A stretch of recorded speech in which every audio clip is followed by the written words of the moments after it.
I'm Dinah. Hello, my name is Anuj. I'm a second year master student at aerospace engineering. And I'm second year master student at management of technology. And today we will discuss a little bit about the study culture at TU Delft and what software we use, what are the main websites you have to know, stuff like that. So let's get started. All right. So this is our presentation for the day. So let's start by discussing a little bit of an overview of what we're gonna talk about today. So first of all, we're just gonna talk a little bit about network and how to connect to Wi-Fi when you first get here. Then a little bit about the study guides, Brightspace, MyTimetable, and a lot of other softwares that you will need once you get here.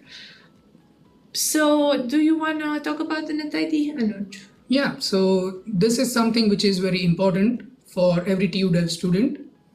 It is very useful for printing. It is very useful for the study platform Brightspace which you use. It is very important for if you want to buy a printing as well. So this is the most important NetID, which is called it's username. basically like your identity here. Yes. It's what's linked to your campus card and what's linked to basically your student account in the system. So basically everything that you might want to do in campus, like, I don't know, maybe rent a book or something from the library, Yep. or print some stuff, or even get a coffee, because I think you can put money on it. Yeah. That's basically your NetID and your campus card and everything. And those you will get, I feel like, in the first week of August, right? They must be having NetID already. Oh, yeah, but yeah. access- Actually, you're right. Yeah, Yeah. because you must have submitted like all of the documents in Osiris anyway, so you probably have your NetID. Super important. Yep, everything that we're gonna discuss about today is based on the NetID, so Yeah. you will have to use the NetID in order to be able to actually log into these services. Also for the examinations, during the computer Oh examinations. yeah, very important. You have to register for your exam, so a lot of things. Yeah. All right, so let's move on. Let's talk about eduroam. As you can see here, you have the link on how to connect to the Wi-Fi network. It is basically a network that is available for all TU Delft students and the international students as Yes. well. Yeah. And yeah, just to connect with it, use your NetID and password. Once you get here, you have a manual on the link that's posted on the slide. And that's basically it. But as it is said on the slide, it is very important you check in during your IP campus. Like, you have to connect it to Connect to eduroam eduroam. because we're gonna check your QR code that you get in the app. So yeah, you're gonna have to do all the preparatory steps before that, basically. All right, moving on to the study guide. So what is the study guide? You probably saw it already, but if not, it's basically like a library of all the courses that are taught at TU Delft at the moment. And you have everything that you need to know about the course right there. So you have what kind of lectures are you gonna have, the name of the responsible instructor, the ECTS number, when usually this course is taught, like in Q1, in Q2. So it really depends, basically. So I will start by showing you like how you can access it, what you can do in it. 1 second. So as you can see, this is the study guide. I'm in my browser right now, and you can select the period. So we're gonna select 2024, 2025. I will select my faculty. So let's just look at what courses we have for aerospace engineering this following year. I'm gonna go on program. And then I can select that I want the courses from the masters, and from here I can select a track. And I don't know, let's go for example on this track. And this is just one example of how stuff looks over here. So you have your responsible instructor names, your other instructors and emails and contact information. You have your education period, when can you take the exam, if it's a visit, if it's not a visit, what are you supposed to learn during the course, your study goals, the assessment, what are the study materials and bibliography that you have. And yeah, that's mostly it. I think it's really helpful when trying to choose your electives for the next quarter that you have. Also, if you can see in the first, you can see contact hours per week. So if it is 4/0/0/0/0, so 4 is nothing but it's in the first quarter, right? Yeah. So So you have 4 hours of courses in the first quarter, for example. And if you go down, yeah, it's not there. Okay, the table with them. Oh yeah, and also like we have this thing where you can check. Where is it? Surprise, surprise. Okay, here it is. Like you can visualize a little bit better how the courses look, and like, okay, you have this in quarter 3, you have the occasion to take the exam in quarter 3 or quarter 4, and so on for all of these courses. So yeah, that's basically about the study guide. Let's move back on to our presentation. So as you saw before, you have the program, the organization, everything that you might want to know there. So yeah, let's also check if we have some questions or not for now. I don't think we have any, so that's pretty nice. Let's move on. Maybe questions will arise later. All right, so let's discuss about Brightspace. Now, also, before discussing about Brightspace, I feel like it is pretty important to tell, like, even though like most people probably know it. So the year here is basically split in quarters. So one quarter is about 7 weeks of active teaching, and then 7 or 8 weeks depending on the faculty. Then you have a white week if you're lucky. That means you have a free week where you get to like just study and prepare a little bit for the upcoming exams. And then you have 2 to 3 weeks of exams. Basically, that's your exam season. And you have 4 of those during the quarter. In general, you have to have 60 quarters for the first study year. Yes. Yeah. And yeah, just as I just realized that we just started this live without actually explaining anything, like the basic stuff. Also, another important thing about the study culture here is the passing grade is 6. Yeah. So be prepared for that. It was definitely a shock for me when I first arrived here. It is a shock. It is a shock. Yeah. 6. Because like what, I have been passing with a 5 for all of these years, and now suddenly I have to learn from it. Oh no. Yeah. And also, very hard. Its study load is pretty heavy. If you look at one ECTS, European credit, so it is like 28 hours of work, including lectures and self-study. Yeah. So just keep that in mind.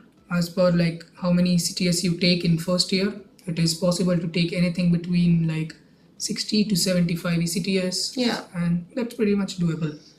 Yeah, that's pretty nice. All right, so now let's move back on to our presentation. And let's discuss about Brightspace. So Brightspace basically is the software where all of the teachers and teaching assistants are uploading the information that you have to know for each course. You have videos, you have different explanations. Everything is set up in a nice way, so let's just look at that together. So I will show you my screen once again, so you can see exactly how this looks like. So as you can see, this is the layout of my Brightspace page. So you have a lot of things here, you have some icons here, so let's just get started with this part. This is the home button, of course. Here you have another home button, because why not? You have the My Timetable button, MyTUDelft, the catalog, resources, and help. So these are the main important things here. We are going to look at this first two a little bit later. Now we're going to go into the catalog, so we can look a little bit of what stuff is happening over here. So here you can basically search for any course that you might want and re-enroll to it if it's open. So let's look for introduction program. I don't know if we have published it yet, No, it's not since you don't published. have access to your Brightspace, but that's fine. We're just gonna show you for the sake of showing. So yeah, you just go here, you select log in, These are and the then you old can courses. just log in. This one is the one year. from last year, yeah. Yeah. But let's go back to here and let's just look of what other stuff we have around the website. So here in the resources tab, we have stuff about career and counseling services, which I'm gonna also discuss a little bit later in the presentation. Very important, yeah. College Rama, which is basically a software that is used for sharing video footage of different courses. Readers, software downloads, student portal, everything here for you basically.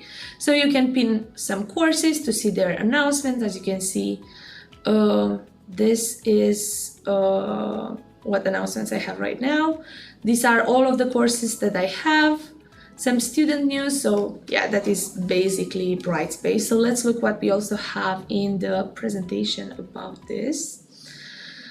And also let's check for questions. Okay, so someone asked us a question actually. In exam period, there are two numbers mentioned. Does that mean we will have exams in both quarters? Or are there resits in the second quarter mentioned? Usually the second exam is a resit opportunity. Yes, it is a resit opportunity. So you don't have two exams, don't worry, you just have one. If you passed it the first time, you can just move forward. And forget about that subject forever, basically. And also very important, you can only give 4 attempts to an exam over a period of 2 years. Oh, I didn't know that. Yep. Okay. Yeah. That's it's only good to 4 know. attempts are allowed, proper exam, and after that it depends on the lecturer. If you still don't have the required grade, it depends on the lecturer. Yeah. You can take your oral examination or you have to extend it for the number of. It just really depends on the course, really. So yeah, let's move on then and discuss a little bit. As you saw the catalog already. Let's discuss a little bit of the MyTimetable software. So, all right, let me just go to that. As you saw before, actually, I could show you some more about Brightspace. Should I show some more about Brightspace? That would be perfectly how you can import the timetable. I think it's very important. Yeah, all right. And having it in your calendar, Outlook, Teams or Google Calendar, it always helps. Yeah. So here is just the page that we had for the program in spring. And let me show you some basic features about Brightspace and then we move on to MyTimetable. So here you have the collaboration tab, which I feel like is pretty important. Yes. Because you have these things called discussions. There aren't any here, but I can actually go to a subject that has something in there, so we have a better idea of what to look at. Okay, maybe not this one, sorry. Yeah. Brightspace is a wonder and it's super annoying to me personally. Okay, so here you can see this part a little bit better. So yeah, look, these are some announcements. These are discussions that are basically themed for being a teaching assistant, working on your personal development and study skills, inspiration for education and stuff like that. So you can just go here and check it out. And you can see the vacancies that are available and stuff like that. For other courses, you can ask yourself questions if you don't understand something. Another important thing here is the group self-enrollment tool. So here actually, I don't think we have it, right? But I'll go to another course that I had. So let's take, for example, materials for space, because I had a group here. So for groups, I just go to the groups part and I can check which are the available groups. For now, there are none because the course has ended, of course. Group self-enrollment. Yeah, so here you basically choose whichever group you want to be in and you enroll in it. But now, again, the instructor puts the data, this is a bit late. So yeah, that's basically it about the Brightspace tools. Oh, also you have the assignments tab. Here you just like basically submit and upload the documents that you presented or the report if you have one. And yeah, basically that's it. You can check your grades, you have your content here, of course, but once you got access to the Brightspace, you're gonna be able to like actually experience this on your own. So yeah, it's just separated into weeks or yeah, whatever. Yeah. Also remember, most of the professors auto-enroll you in the courses, so you don't have to enroll. So just wait for the academic year to start. If the professor hasn't auto-enrolled you, then you can enroll yourself for the mandatory courses. Yeah, I recommend actually checking exactly your faculty policy on the student portal, which we're gonna get to very soon. And you can check there if you have to enroll yourself in a course or if you're automatically enrolled. It really varies for each faculty, so yeah, just check to be sure. All right, so moving on to the My Timetable, you just click here in the Brightspace page, like I said. You log in again with your NetID, with your username and password. Those are mine. And after you're logged in, you can check exactly what courses you are gonna have. So like this looks a mess because I have a lot of courses here that are selected. But if I make this a little bit more clear, it's gonna be maybe easier to understand then. So, okay, maybe I'll need to select everything again just so you guys can see something. All right, so yeah, you can check out where you have your course, who is the teacher. You have a direct link to the study guide so you can learn more about the course. Yeah, it's pretty convenient. Just import it in your Google or Teams calendar and you can just check it on your phone. Yeah, you just download it here, or you can click this button here that says Connect Calendar, and you can create a new calendar and import it to your Google Calendar, Docs, Outlook, whatever you want. Is there. Yes. Yeah. So this is basically about my timetable. Let's go back to our presentation. Yeah, we talked about this. You can add timetables by the button, of course, and then they're just gonna appear in your program basically. So let's check if we have some questions. Someone, Todoris asks us, hi, do we also have resits in the summer period between Q4 and Q1 of the next year, or only in the semester after the semester of the course? So this really depends on the course. Usually from what I am used to, most of the resit exams are done only like the next exam season. Yeah, but for summer, it is in July. For summer, it is in July. Yeah, it is a little bit different. So, it just depends. But for other quarters, like if you have a resit in second quarter, it will be with the exams during that exam period. So it basically depends on each faculty, and you can see the timetable of TU Delft for that. Yeah. Someone asks us, so for a specific course, if you fall in 4 consecutive exams, the lecturer has the power to drop you out of the masters? No, it's not like he can drop you. He can ask you can ask him for an oral examination to pass. If that doesn't work, then you just have to extend your masters until you clear the exam. Yeah. So that's how it works. Because like 4 consecutive times means basically that you've taken the exam 2 years in a row. And if you still didn't pass it by the end of 2 years, it's clear that you did not start your thesis, for example, you did not start your internship, because you need to have some credits to do that. So yeah, the situation just gets a little bit complicated in that case. So, but I'm sure like most exams you can pass them in less than 4 times. So don't even worry about that. Lesna asks us, could you explain the grading system? So again, the passing grade is 6.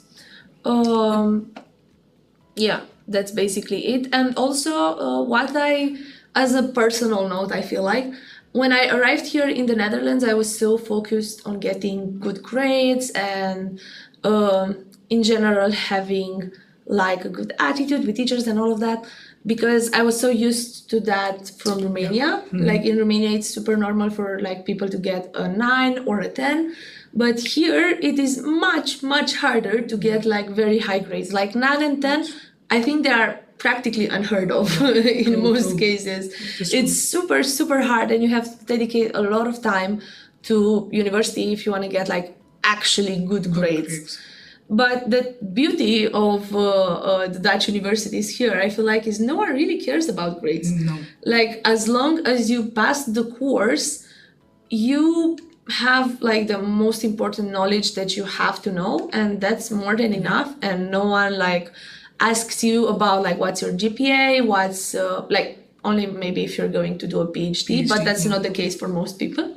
So yeah, don't worry too much about the grades. The 6 is the passing grade, so yeah, that's basically about it. Yeah, 6 is. But like get used to the fact that 7 or 8 is actually you're gonna be praised for it. Yeah. People are gonna be like, oh wow, good job, you got a 7. Like that's amazing, and that was a bit shocking to me first, honestly, when I came here. And also another thing about grading system is, let's say a course consists of mandatory quizzes, projects, and an exam. So and you need to have like 60% or 6 in all of them. And if you fail one of them, let's say, then the other, let's say you fail a project, then you pass the quiz and the exam. The quiz and the exam grades are counted in the next receipt. So you just have to give the project again. Yeah, so exactly. That's actually pretty convenient when you look at it. So it depends on faculty as well, but for most of them, it is the case. Yeah. All right, so moving on. Still science course for the aerospace materials. Interesting. I thought the courses in aerospace materials would be focusing mainly in composites, aluminum and titanium alloys, and maybe some ceramics. So to be more specific, you have like a lot of courses in the aerospace materials and structures track.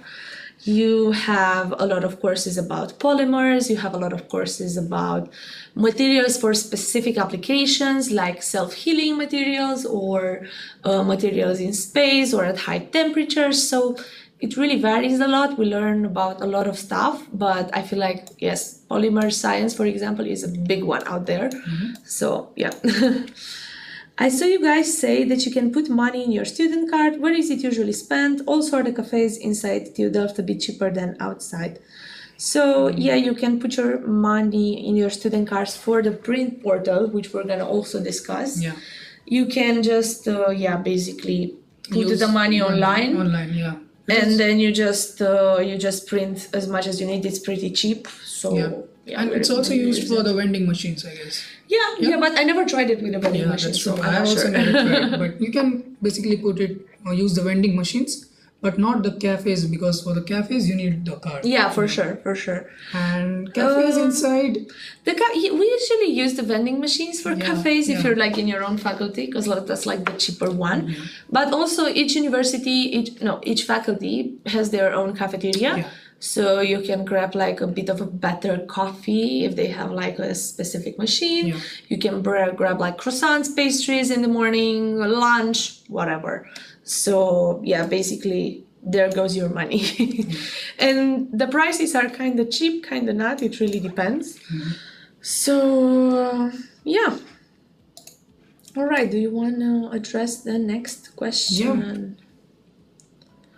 If we're not focusing on the grades, what opportunities at Delft must we focus on? So it's not like we are not focusing on the grades. That would be a wrong statement to make. It's more like a point of view. What we want to convey is 6 is a good grade. Like it's a passing grade. Like because where I come from in India, the passing grade was like 40% or 50%. Same in Romania. Yeah, 45. So 60% is a very good thing, and you should obviously focus on the grades to, but it's more like 8 is a very good grade. That's what we meant. And it's at 8 you get a cum laude, which is considered as a, distinction, you can say. But also to go further on your question, there are a lot of things to do at TU Delft. So you can get a job as a teaching assistant if you like doing that kind of thing.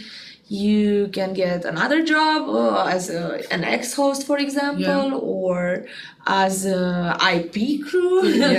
So you can do a lot of things. Teams, this is just like the jobs part. You have dream teams, you have associations that you can do. You have a lot of courses at X, for example, that you can randomly do if you want. You can go to the gym, you can, a lot of stuff. But most of these things you're gonna learn during the actual IP. So we recommend you come and go to the info market, to the activity market, so you can see all of these opportunities in a bit of a more clearer light. Okay. First quarter, please give me a good grade. Second quarter, please let me pass. That is very true, Anand. When I upload my timetable, there are some courses which are not part of the track core. Are they the elective courses available in the Q1 you can choose? So depending on your faculty, you can basically choose any elective course that you want for your free elective courses. So if there are already some of those are probably the recommended electives for your specific track. But if you do not have anything there, you can just look on the website on the specific page. But those are there in the My Timetable. Those are just basically the recommended electives for you. In my timetable, there are overlapping courses. How do I deal with this? So for now, just wait for the IP and for the master's kickoff day, because each thing varies from faculty to faculty. It will vary like mostly in a couple of weeks. Around third week of August, you will get the final timetable. Just wait for it, and mostly overlapping won't be there. So it also depends on the courses. Like your track may be different, and there will be some mandatory courses, but you must have selected all the courses which are there. So that's also the reason for overlap. But just wait for the faculty introduction. Usually they are still probably editing the schedules right now, so you don't have to worry about that very much. But if you still have this issue after they publish the schedule and you have two courses that overlap each other, what I usually do is in the first week I go to both of the courses and I kind of choose the one that I find most interesting and helps me the most, and I choose that one instead. Or the unorthodox method to say that you can also do is, if it only overlaps with one part of your course, you can just not go to that specific part and just do a lot of work on your own to try to keep up with the volume of work that's happening at school. But again, that's not very orthodox. I don't recommend that. Just go to your courses if you can. Go ahead. Todoris asks us, does the TA job require 8 or more as the grade? It really depends on the course. Some teachers don't really care. But most of them do require. No, I don't. Again, it varies so much. I feel like in aerospace, some care, some do not. So it varies. Like you should just stick to the professor and ask him when the opportunities are open, and just apply for it. Okay. All right. So go ahead. Let's move on with the questions and then with the presentation. So I understand that only NetID and Osiris account is given once I have sent my enrollment. Other systems like Brightspace is given after completing enrollment. Yes, that's basically it. So most of you are going to get access by the start of August.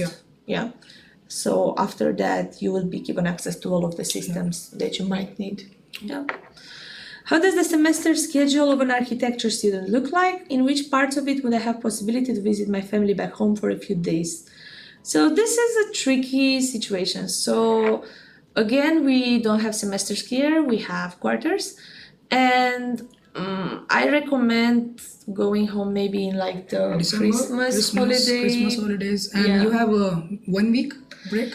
I think more. A couple of weeks break. You are free from, like, you have the first week that's Christmas, then you have the second week that's New Year. And maybe you have a third week, but I don't think so. Just check at the academic calendar. But I think that's the best time to go home, because other than that, you don't really get breaks. You don't get February after quarter 2. a week. But it's like a week. Yeah. Usually you don't even get breaks between the exam season period and the next quarter. So you have like your last exam on a Friday, and then on Monday you just start a whole new quarter. So there's not a lot of time to spare, if I'm honest with you. Let's get with the presentation.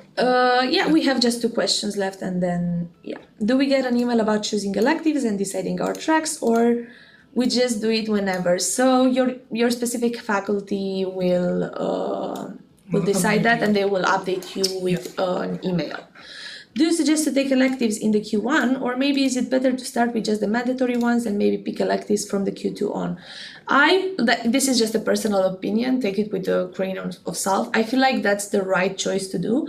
Just chill for the first quarter, take your first mandatory courses, try to maintain about 15 credits per quarter, because that's an average-ish. And if you have that, just chill, try to adapt to this new country, to these new people, to all of these new things that you have to do. Explore it, So, and remember, for non-European students, the minimum grade you need at the end of the first year is 30 ECTS. So you need to have them in order to go to second year. So that's the only requirement. So consider accordingly. And I would say just get to know how the grading system works, how is the curriculum in quarter 1, and then from quarter 2 you are free to take it. Exactly. Just try to put your life in order first. Don't put too much on your plate, and just explore, relax, see a little bit more. Okay, let's move on then. So let's discuss a little bit about MyTUDelft. So MyTUDelft has a lot of functions. It's your hub for information, basically.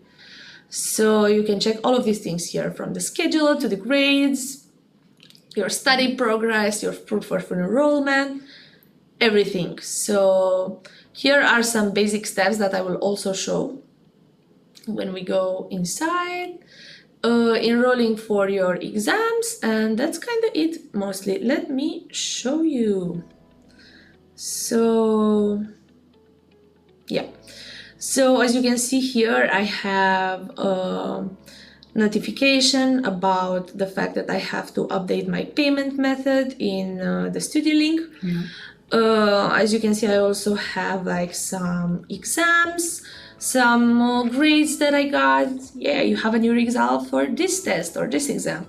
You have your calendar over here, but for now there's nothing in there. Look, stuff is still not showing up because I did most of my courses in the first year, so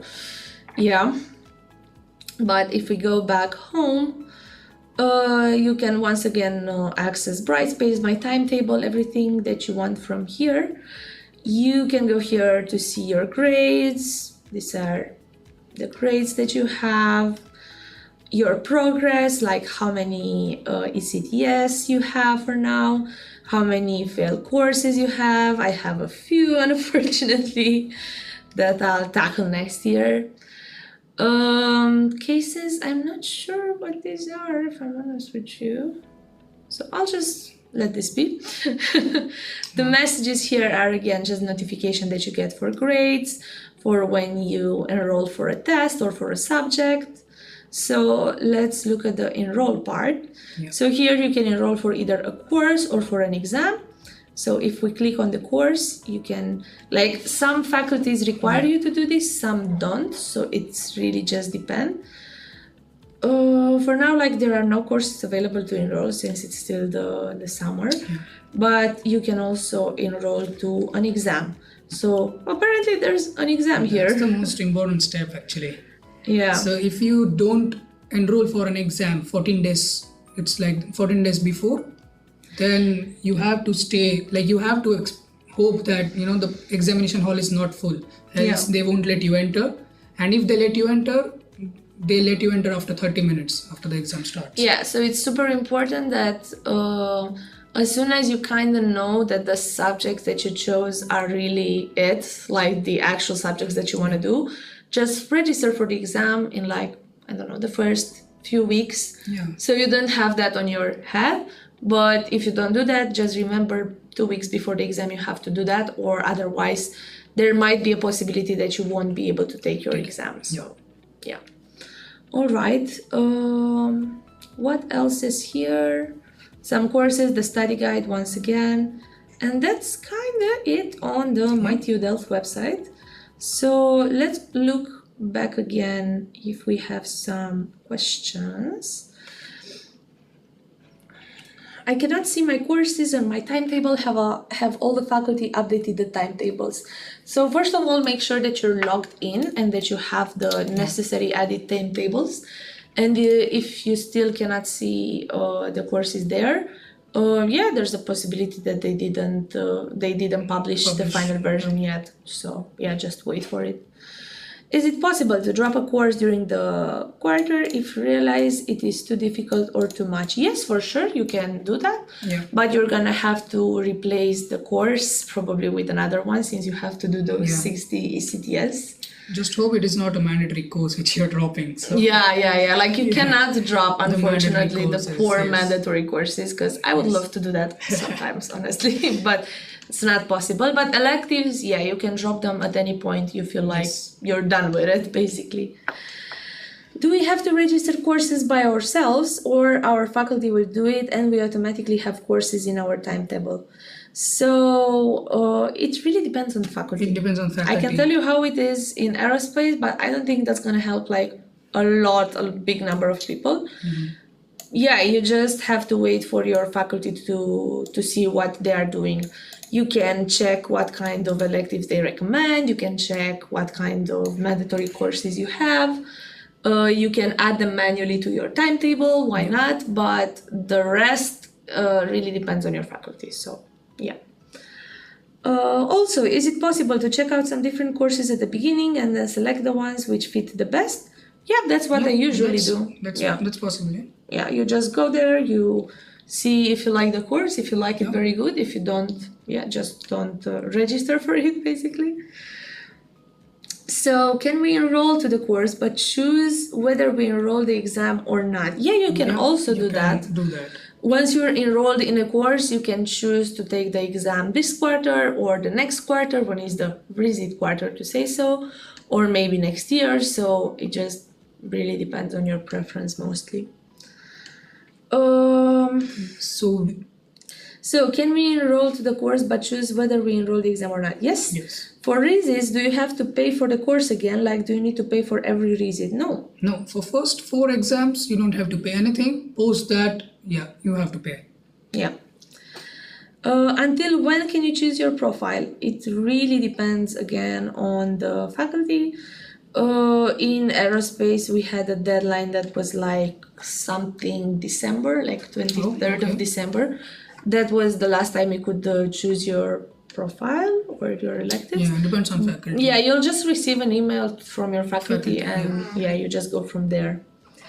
Within aerospace, do you have to do your thesis only in your department? For example, if I'm instructors for space, can my thesis be in space engineering? So from what I'm aware of, you can basically do that, but you have to find a middle way from your profile, like for example, structural calculations or material something, and link it with the space engineering concept that you are interested in doing. So collaborations within departments are more than common. It just takes a little bit of extra work.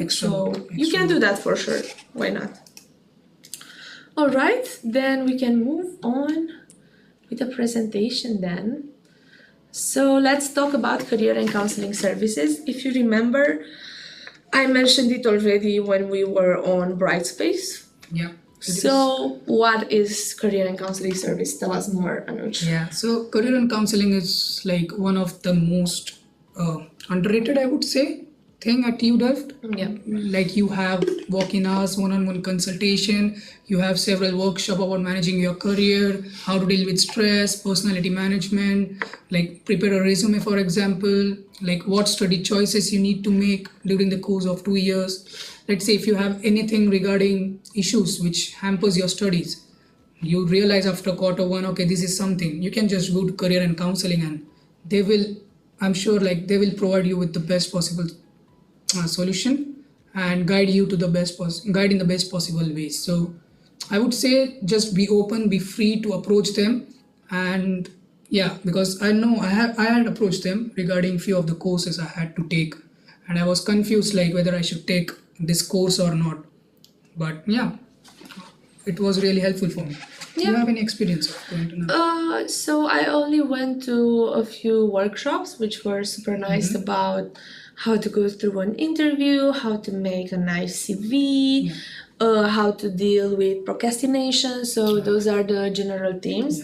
Super nice. There are really interesting and nicely specialized people in this kind of stuff, which can help you if you feel like you're dealing with too much. So really nice choice. And it's not like a lecture; it's very interactive. So you Yeah, definitely exactly. enjoy it.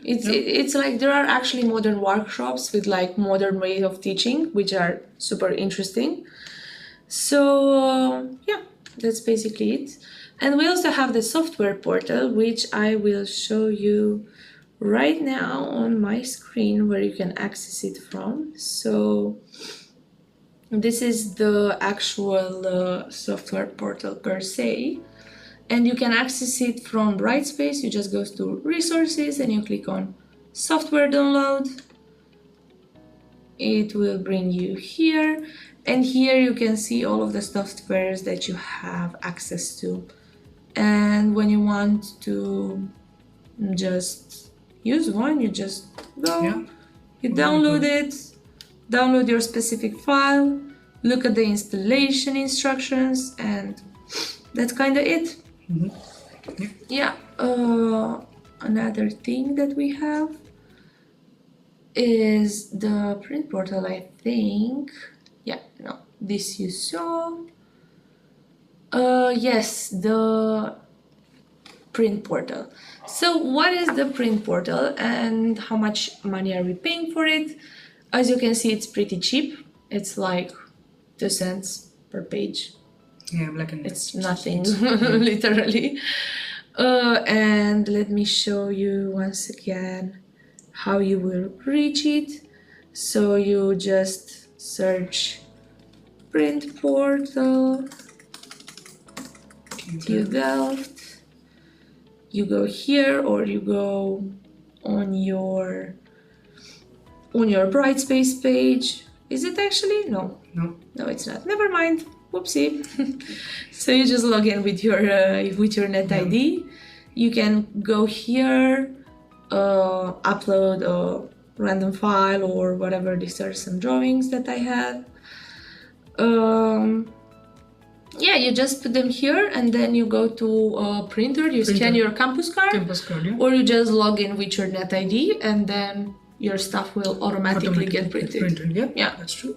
Other stuff that you can do is also available on the printer itself, so it really depends what you're gonna find there. So yeah, if you want to Xerox it or stuff, it's a bit different. Also the scan and follow me feature. Yeah, it's really important. Like if you download any file, it automatically gets to your print portal, and you just have to print it immediately. You don't have to even upload the file to your portal. So it's some kind of settings. Once you will get here, you can ask the IT desk, how to set it up. Or there are instruction on the TU Delft print portal, and you can do it. Also, if you scan a document, it can be emailed to you automatically. Yeah. So it's pretty convenient. A lot of features and functionalities for you to explore. Just make sure to explore the interface of the printers, and you'll find out more. All right. So the last important thing that we have to talk about with you is the student portal, and let me show it to you. So the student portal basically is your hub for everything that you want to know about the TU Delft. So you have information about your well-being and studying, about services that you may have, community initiatives, some legal documents. So let's just go on the education tab for now. So here you can find all of the most important information that you might need, for example, when you first move here. Exactly what we're talking about now, the MyTUDelft tab, the My Timetable, the facilities on campus that we have, healthcare, and all of the important things that you have to do when you just arrive here. Sorry. All right. We also have, for example, things about counseling in the faculty. You have workshops, walk-in hours, one-on-hour consultations. So anything that you might ever need or you might have questions on about, you can find on the student portal. All of the important information is here. You just have to search for it.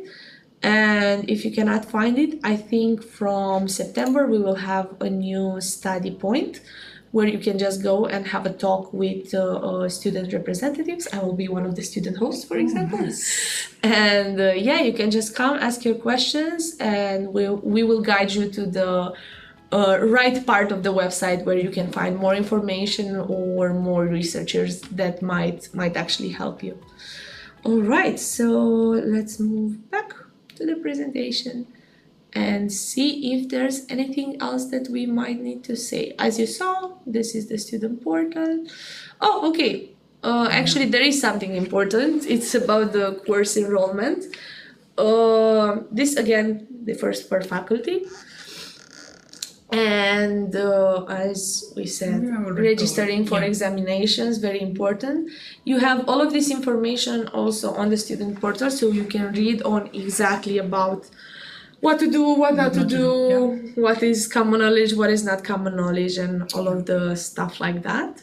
And also fraud and plagiarism. Yeah. It's taken very seriously at TU Delft. So. Exactly. So make sure you check the student portal and you make sure that everything there is known to you before we actually start university. Yeah, that's true. For well-being, of course, there are academic and student counselors, student psychologists. So yeah, your academic counselor is your first point of contact, very important. If you face any issues, if you, for example, feel like you've taken too much on your plate with academic life, or if you feel like you cannot deal with the courses, or someone's making trouble for you at the university, you should just go talk to an academic counselor and they will help you basically with anything that you might need. They will redirect you to the right person if they are not the right person to talk about your problems. So yeah, they are just really great overall. Just make sure you use them, and especially if you have questions about study choices, about working while studying, anything that might pop up about your academic life that's tangled to it in any way, just go to your academic counselor and they will help you for sure. So also remember, safety and security is a very big deal in TU Delft, and there are various measures regarding that. So remember, during the IP, you will get a number, ICE number, which you must store in your mobile phone. So it is helpful, like if you are in trouble or anywhere stuck, you can just call the number in emergency situations. So just remember, everything is taken care of, but you just have to take efforts to, store a number and approach people. Yeah. All right then. Okay, so let's move on. These are one of the last slides for us. So don't forget to register for the IP before the 4th of August. That is the deadline. Also register for the Delft Got Talent. Yes, for sure. So, until the 12th of August. This is our team. Yeah, this is our team. Yeah. I will also be able to... Yeah, because I think I'm covering Nick. I'm covering Nick. Yeah, okay, it's better now. We're not covering Nick anymore. Yeah, just as we speak, the whole team is behind us. You can see the question and answers your questions being answered on the live chat. So our team is there behind us, and we are working to make IP a great thing, and even the Q&A. So yeah, so let's look what are the last questions that we have, and then we can close the live stream, I think. So someone asks, wait, what's the EduVPN? It is a VPN that you're gonna probably use for at least one of your courses. Yeah, to get access to the campus basically. So at TU Delft, if you want to, let's say, refer to some research paper or find research paper, you need EduRoam Wi-Fi. And if you are home, through EduVPN, you can connect to the campus network and just take a look at the research papers or whatever you want to do. So yeah, it's really useful, and you can find all the information on the website. We'll share the link in the chat below. When do we get access to all of these? So probably at the start of August. Yep. If you don't buy a laptop from laptop project in the first year, can you do it in the second year? Yeah, for sure. Yep. Why not? And can we already see the courses times? They're still working on them as far as I'm aware of. So your finalized schedule probably will be published somewhere around the third week of August. You can try checking if your course has already, if your faculty has already published the timetable, but I think in a couple of weeks it will be there. You talked about the minimum credit per year for non-EU students. Do EU students have a required credit amount as well? I'm not sure, and I don't think so. I feel like we have a time cap in regards to the total time period. Like you have 10 years to finish your master's, but I don't think there's any limitations, or are they? I am not aware of. No, I don't think there are any. So it is recommended to have about 15 credits per quarter in order to be able to finish in time, at least for aerospace. So yeah, make sure to get all of those courses. Is it normal that I cannot log into MyTUDelft yet as an Erasmus exchange student? Yeah, it's totally fair, fine. You didn't get access. I don't think anyone did yet, so don't worry about it. You're gonna get the access soon, and you'll be able to access all of this information.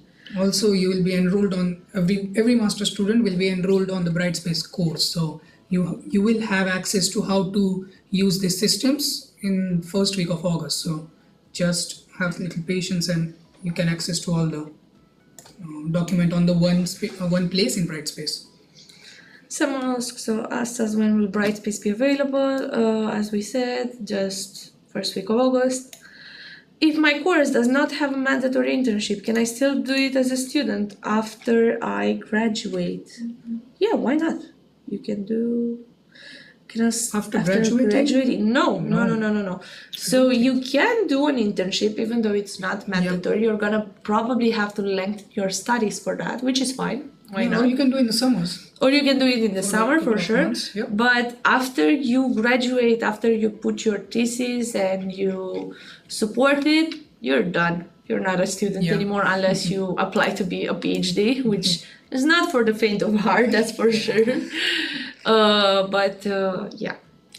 Basically, no, you're not allowed after graduating. But you can do it once again during summer. Why not?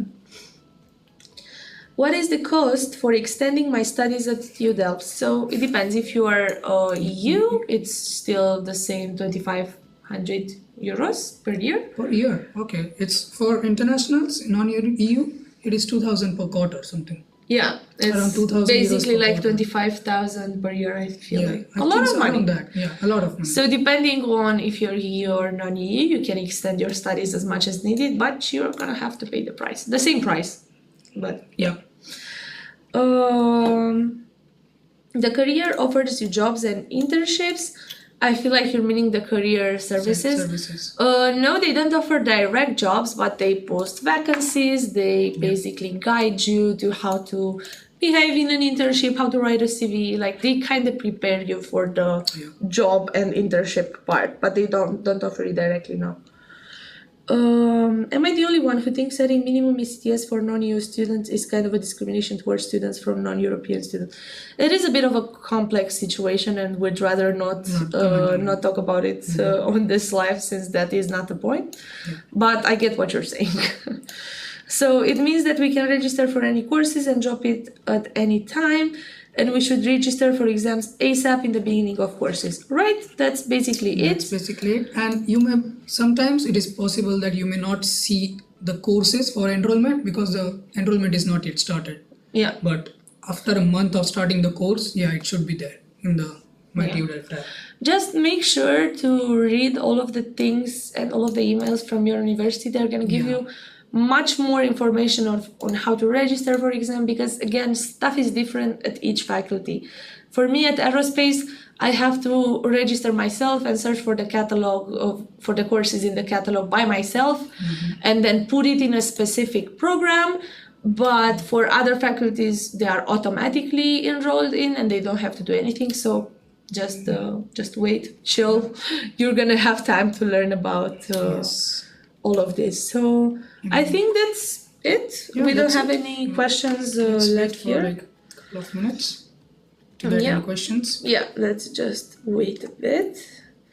Is the exam enrollment first come, first serve? Is there a possibility that it will get filled before the 14-day deadline? I don't think so. Like you can enroll for the exam before the.